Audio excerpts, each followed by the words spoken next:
ការលក់រាយរបស់ប្រទេសចិនកើនឡើងខណៈទីក្រុងប៉េកាំងសម្លឹងរកអតិថិជនដើម្បីបន្ធូរបន្ថយសម្ពាធពាណិជ្ជកម្មរបស់អាមេរិក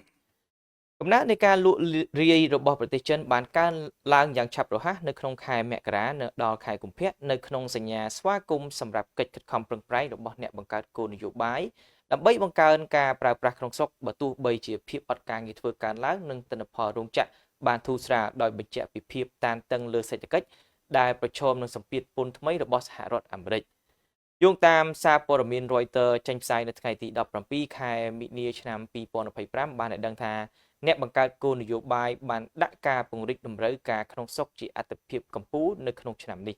ខណៈដែលពួកគេព្យាយាមការពារប៉ះពាល់នៃពន្ធគយរបស់រដ្ឋបាលលោកត្រាំលើម៉ាស៊ីននាំចេញដ៏សំខាន់របស់ខ្លួន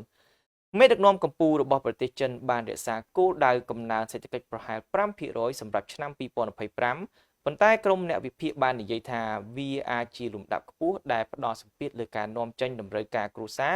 ដែលកំពុងកើនឡើងនិងវិបត្តិអចលនទ្រព្យអូសបន្លាយទិន្នន័យនេះបានតាមដានការនាំចេញនិងសូចនគរអតិផរណាដែលខ្សោយជាងការរំពឹងទុកកាលពីដើមខែនេះដោយបង្ហាញពីតម្រូវការសម្រាប់ការគ្រប់គ្រងគោលនយោបាយបន្ថែមទៀតដើម្បីជំរុញការងើបឡើងវិញនៃសេដ្ឋកិច្ចប្រកបដោយនិរន្តរភាពលោក Xi Jinping ប្រធានសេដ្ឋវិទូនៅក្នុងក្រុមហ៊ុន Pinpoint Asset Management បាននិយាយថាហានិភ័យចំពោះសេដ្ឋកិច្ចគឺជាការខូចខាតពីពន្ធខ្ពស់របស់សហរដ្ឋអាមេរិកលើការនាំចេញរបស់ប្រទេសចិនដែលទំនងជានឹងបង្ហាញនឹងទិន្នន័យពាណិជ្ជកម្មក្នុងរយៈពេលប្រមាណខែខាងមុខនេះ